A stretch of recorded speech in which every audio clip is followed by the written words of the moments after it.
munda mu bisenge by'amakolero ag'entalo. Abasajja bayitibwa Bahouthi bazzeemu ne baweereza ballistic endala eri eggwanga lya Isirairi. Abahouthi baweereza ballistic missile endala nga bagyolekeza eggwanga erya Isirairi. Bakyakola retaliation olw'ennumba ez'enjawulo ezikolebwa Abaisirairi naddala mu kitundu eky'oluwannanda olw'e Gaza. Tutegedde nti mu bitundu ebiwerako eby'amasekkati g'eggwanga eryo wabaddeko okupapirira, wabaddewo akasatiro masekkati ag'eggwanga Isirairi, wabaddewo akasatiro mu kibuga Tel Aviv. Ebyuma bya Isirairi bigenze maaso n'okuba nti birengedde, wabaddewo ballistic emaze okukrossinga ensalo ng'eyingidde obwengula bw'eggwanga eritibwa erya Isirairi. Ebyuma ne bibeera bize nnyo, oluvannyuma ne bategeeza nti obaolyawo emizairo eno ebadde eyolekedde ekibuga Tel Aviv, abantu nga bamaze okulabika nti balya cover ne babagamba nti tugimaliriza. Bagambye nti ebadde intercepted, basobodde okuba nti bagiwozezza okusinza ku mawulire ge tulina. Minisita akulira ekitongole ekya emergency services ekya Isirairi ategeeza nti wali muntu n'omu yadde afunye ebisago, newankubadde nti waliwo omuntu omu agenze maaso n'okeka nti afunye ebisago bw'abadde adduka naye nga tebivudde ku missile, okusinziira ku Mageni David Adom emergency services. Agambye nti abantu basobodde okuba nti tebafunye buzibu, ebyuma bya Isirairi bimaliriza okuba nti bi-interceptinga missile wene bakedde. Babakedde ku subuhi. Abayemeni ab'ekibinja ekiyitibwa eky'Abahouthi babakedde ku subuhi ne bagireeta makya. Ku makya Isirairi egenza okulengera nga buli oguntu ogunene nga muzinga ekika ekya ballistic nga gwolekedde eggwanga lino ate nga masekkati. Kati ekibaddewo atuuliriza missile esobodde okuba nti ekurosinze naye bagikutte already eri munda mu ggwanga, era amagambye nti akasatiro kabadde kamaanyi mu kibuga ekiyitibwa Tel Aviv. Kakati ekirala nti kumande sabiiti eno ebadde etandika, abasajja bano balangire bagamba nti bagenda kuteekawo naval blockade, naddala nti omwalo oguyitibwa Haifa oguli bize nnyo ekyenkanidde awo nti bagenda gwolekeza emizinga ekika kya ballistic, ne balabula emmeri zonna ezitikka n'okutekulira ku mwalo ogwo gwa Isirairi gwe bayita Haifa. Kakati Abaisirairi babadde bali awo ku makya, omuzinga omunene ddala kika ekya ballistic ne guba nga gubadde gwolekedde eggwanga lyabwe, era ne bagamba nti ebyuma bigumaliriza bulungi nnyo. Mu mawulire ge tugenda maaso n'okulabika nti munnange tulengera akadde kano kennyini. Yes, bamaze okuba nti bagukwata. Bamaze okuba nti munnange bagukwata okusinziira ku mawulire agetufuna okuva wali munda mu ggwanga ettibwa erya Isirairi. Kale nno ng'oggyeko ebyo, gavumenti ez'enjawulo okwetula ensi yonna zivumiridde ekikolwa eky'eggwanga eritibwa erya Isirairi gye bavuddeko olunaku oluyise. Amagye g'eggwanga eritibwa erya Isirairi bwe gatyo gaasumuludde fire eri diplomatic delegation okuliraana Jenin refugee camp ekitundu ekya West Bank.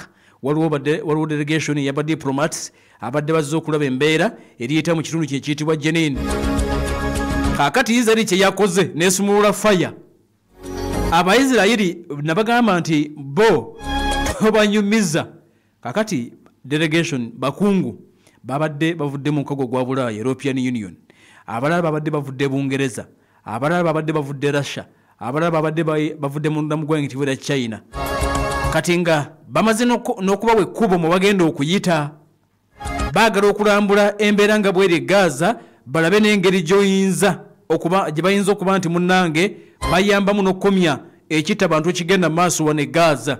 Amagye ag'eggwanga eritibwa erya Isirairi kye gaakoze ne gafa yalinga warning shots okubaziyiza okweyongerayo. Ministry ey'ensonga z'ebweggwanga eya Isirairi bweto yegenze maaso n'okweka nti kakasaza nti kituufu amagye gaabwe gaayolekeza amasasi eri gurupu eno y'abadiplomati okuva mu mawanga aga Bulaaya okwabadde China n'eggwanga etibwa erya Russia. Kyokka bategeeza nti wali diplomati yenna yagenze maaso nakulabika nti yafunye obuzibu. Kakati oluvannyuma lw'ebyo byabaddewo, abazungu batandise mpolampola okutabukira eggwanga erya Isirairi. Babadde nalyo ebbanga lyonna nga baliwagira bagezaako okulitaasa ku bibinja okuli Hezbollah, ebinja okuli Hamas, ebinja okuli kakati ekimenye kya Houthi ekyo kyakabatandika ne bagambye nti nedda Israel kyemukola nedda. Eggwanga ettibwa lya Canada Ssaabaminisita omujja bamuyita Mark Carney bw'atyo agenze maaso n'okuba nti atabuse bayise ambasada wa Israel bamugee jangu mutubuulire mwe babatenda okulwana ate mwagala kulaga nti mwe musinga bwe bakutenda okudduka toyisa wammwe kakati bano ba diplomats mwabadde mubategedde nga ne ruutu gye babadde balina okukozesa okutuuka e Jenin mwabadde mugimanyi bulungi mutubuulire lwaki mwabadde mukubamu amasasi. Ambasada e Canada bamuyise ng'ejangu Israel mwefudde ki kakati Ebungereza under secretary owa parliament y'eggwanga eryo gwe bayita Hamish Farukona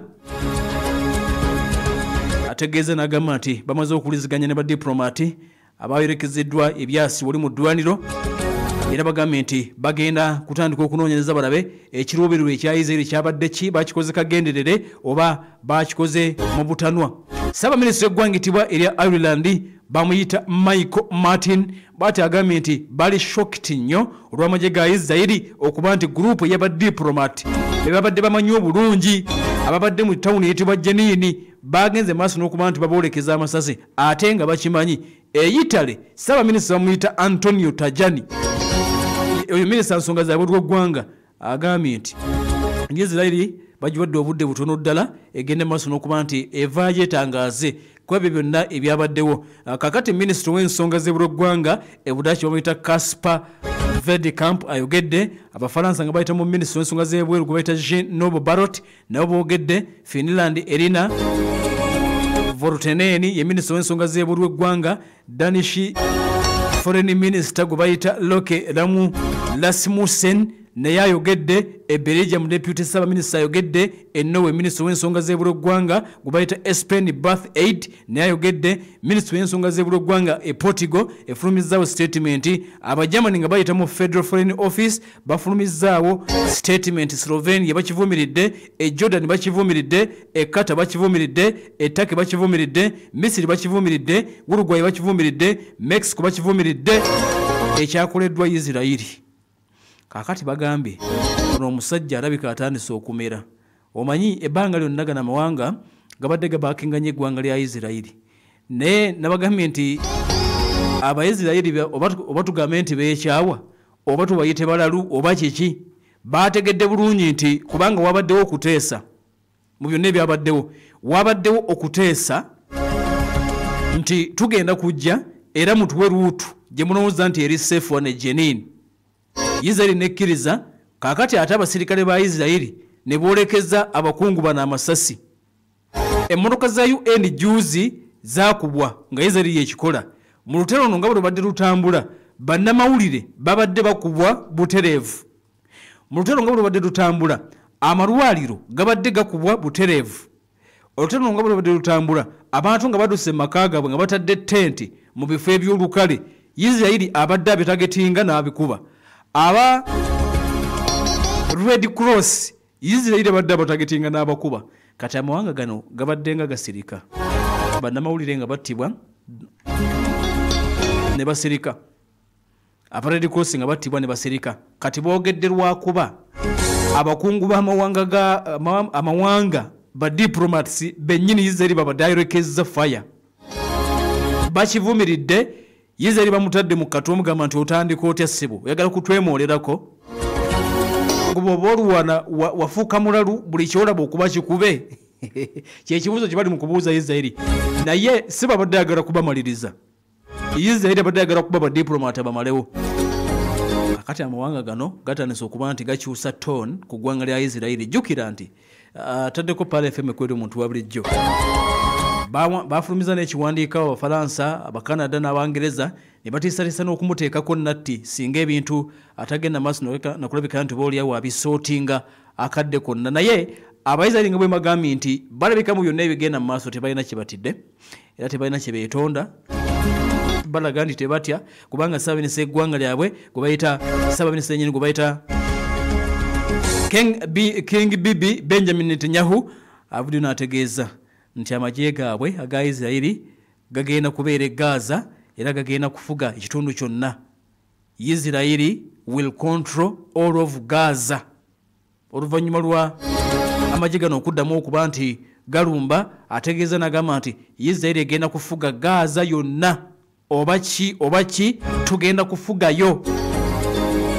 Basajja ba kibuli tebawulira, naye amawanga gatandise okuba nti gababikulira akabaati ebintu ng'ebitambula. Kale nno embeera bwetyo bweri, Ssaabaminisita ali mu katu, bamugamba nti lwaki oyolekeza faya ba diplomati bomanyi obulungi mwefudde ki? Naye nga tukulosinza okugenda ku wali munda mu ggwanga eryetibwa erya Amerika, waliwo obulumbaganyo bukoleddwa munda mu ggwanga eryetibwa erya Amerika ku embasi ya Israel. Waliwo babiri bakubiddwa ebyasi ne battibwa. Bakubiddwa ebyasi e Washington ne battibwa. Ku embasi eggwanga eryetibwa erya Israel essaawa zibadde nga 3 ez'ekiro mu kiro ekikeeseza olunaku olwaleero. Mukwata mundu tebannaba kutegeerekeka. In fact okusinza ku galiwo mukwata mundu myaka 30 bamuyita Elias Rodriguez, nzaro y'e Chicago, Illinois, munda mu ggwanga erya America. Wuno yakutte. Single suspect abadde omu, bagamba nti bamaze okuba nti bamukwata, agenze n'akuba. Alumbye embassy ya Israel n'atta babiri. Kati bwe bitambula Israel bakitegedde. Israel bakitegedde. Kigamba okuba nti wano wabaddewo ne museum ey'Abayudaaya awabadde obulumbaganyo buli obukoleddwa. Israel bakitegedde era Ssaabaminisita gwe baleeta Benjamin Netanyahu n'aba nga ategeeza nti bagenda kunoonyereza ani abadde emabega wa kino, era nti bakula butereevu nnyo n'abakulu okuva munda mu ggwanga erya Amerika balabe ani akikoze. Naye ng'ekiriwo ekiriwo mukwano gwaffe ataddeko Pala FM, embasi yiino n'okusinga waliwo ennyini awali museum y'Abayudaaya mu kibuga ekiyitibwa Washington egenze maaso n'okweka nti erumbiddwa. Babiri bakubiddwa ebyasi ebibajje mu budde nga tugenda maaso n'okweka nti tugalengera. Ataddeko Pala FM ekulira omuntu wa bulijjo. Kale nno emmundu ekyagenda maaso n'okweka nti evuga naddala mu kitundu eky'oluwannanda olw'e Gaza nga ne mu kiro ekikeeseza olwaleero ng'oggyeko ebyo bye nkubuulidde. Isirayiri tebakulya ekinusu nti yawummuza okulwana, nedda, buli lunaku alwana. Ate oyinza okugamba nti takyalwana atta, buli lunaku atta. Bwe ngamba nti alwana kuba omuntu asobola okulwana n'atatta, ono buli lunaku atta. Mu kiro kimu ekikeeseza olunaku olwaleero asseeyo 38. Ebifaananyi ebiva e Gaza buli lunaku bikulengeza mayiti. Buli ku makya bakeera kunoonya abafudde ne babateeka mu sanda ne bagenda ne baziika. Buli ku makya ebifaananyi ebiva e Gaza bakulaga bafirisuuti nga basitudde zimayiti bagenda okuziika. Buli ku makya ejjo obwakedde nga basse 91 Abayisirayiri. Kakati mu kiro ekikeeseza olwaleero basse 38 era bugenza okukyanga. Nteekateeka za kuziika tulengera basitudde mayiti bagenda kuziika oba oli awo. Ggwanga lya Isirayiri naye nga mawanga aga Bulaaya gatandise mu ngeri etali ya bulijjo okutabukira munywanyi waabwe Isirayiri. Bamugamba nti bwe bakutenda okudduka ate toyisa wammwe. Bwe balituliriza nkujjukiza bannaffe ab'eggonero ery'omugongo bagamba nti bagenda kujjanjaba, baleese enzijanjaba empya ey'omulembe nga bagenda kujjanjaba omugongo n'amagumba biwonere ddala. Gwa magumba nga gaseeseetuka ne ganyiga navuzi oba nga omugongo gukuluma, weekwate ab'eggonero ery'omugongo bakujjanjabe. Osanyirala, mugejjo, kiwanga, bigere bizimba bikuma omuliro oba nga amagulu gaggwamu amaanyi, weekwate bannaffe bano bali wali e Kawempe opposite n'akatale. Bakubire ku noti 751 19 33 noti 075 19 33 noti. Bakozesa enkula etibwa therapy treatment, massage, home care treatment. Kitegeeza nti bajja kujjanjabira ewaka obune bulungi. Munaffe ali mu kagaali, mugongo gukuluma, tokyatambula, oli ku miggo, oli kafaliso, oteekateeka kutwala bweru kulongoosa ate ssente tozirina, weekwate bano bagenda kujjanjaba kasente akatono. Bwe bakukwatako bagamba nti bavaawo owonye.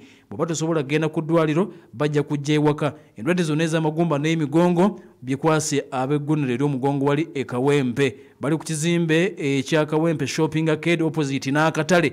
Kuba essimu kaakati Dr. Samuel yogere naye atajja kujjanjabe. Noti 751 19 33 noti 075 19 33 noti oba 07 64 51 5835 0764 bannafe abo ojja kubafuna bulungi. Tukomawo mu ssaawa ey'okubiri tukuwe aga 2026. General Museveni yeebazizza ababaka abakimukoledde etteeka lya UPDF ne liddamu ne liyita. Obubenje obusinga ku kkubo buleetebwa